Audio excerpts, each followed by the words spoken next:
শ্রোতা বন্ধুরা, এই মুহূর্তে যে সংবাদটি দেব তা শুধু চাঞ্চল্যকর নয়, এটি চরম জনস্বাস্থ্য ঝুঁকি এবং অমানবিকতার এক নতুন উদাহরণ। রাজধানীর উপকণ্ঠে একটি গোপন কসাইখানায় অভিযান চালিয়ে উদ্ধার করা হয়েছে ৪৫টি ঘোড়া। শুধু তাই নয়, পুলিশি তদন্তে বেরিয়ে এসেছে এসব ঘোড়ার অসুস্থ মাংস চলে যাচ্ছিল সাধারণ মানুষের প্লেটে। ঘটনার বিবরণ ও উদ্ধার। নির্দিষ্ট গোপন তথ্যের ভিত্তিতে গতকাল রাতে আইনশৃঙ্খলা রক্ষাকারী বাহিনী ও প্রাণিসম্পদ বিভাগ যৌথভাবে ওই কসাইখানায় অভিযান চালায়। ভেতরে প্রবেশ করে পুলিশ, যা দেখে তা এক কথায় পৈশাচিক। সেখানে একাধিক অসুস্থ, দুর্বল এবং আহত ঘোড়াকে জবাই করার জন্য প্রস্তুত রাখা হয়েছিল। মোট ৪৫টি ঘোড়াকে জীবন মৃত্যুর সন্ধিক্ষণ থেকে উদ্ধার করা হয়েছে।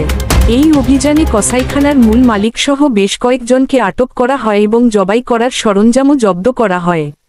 জনস্বাস্থ্যে চরম উদ্বেগ। বিশেষজ্ঞরা বলছেন, অসুস্থ ঘোড়ার মাংস খাওয়া জনস্বাস্থ্যের জন্য মারাত্মক ক্ষতিকর হতে পারে। এই মাংস প্রক্রিয়াজাত করে গরুর মাংস হিসেবে বাচড়া দামে বিক্রি হচ্ছিল স্থানীয় বাজার ও কিছু অসাধু রেস্তোরাঁয়। প্রশ্ন হল, এই কসাইখানা কতদিন ধরে চলছিল, আর কত মানুষ ইতোমধ্যে এই অস্বাস্থ্যকর মাংস খেয়েছে?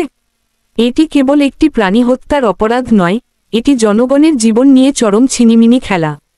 পুলিশ জানিয়েছে, আটককৃতদের জেরা করে মাংসের সাপ্লাই চেইন সম্পর্কে জানার চেষ্টা চলছে। আইনি ও নৈতিক দিক। বাংলাদেশের বন্যপ্রাণী সংরক্ষণ আইন এবং খাদ্য নিরাপত্তা আইন অনুযায়ী এই ধরনের কাজ গুরুতর অপরাধ। যারা এই ঘটনার সাথে জড়িত তাদের সর্বোচ্চ শাস্তি নিশ্চিত করতে হবে। তবে এই ঘটনা আমাদের সমাজের নৈতিকতার মানদণ্ড নিয়েও প্রশ্ন তোলে। অর্থ লোভে মানুষ কত দূর যেতে পারে? আমরা কি খাচ্ছি, আর কারাই বা আমাদের এই খাদ্য দিচ্ছে? এই প্রশ্নগুলোই এখন ঘুরে ফিরে আসছে।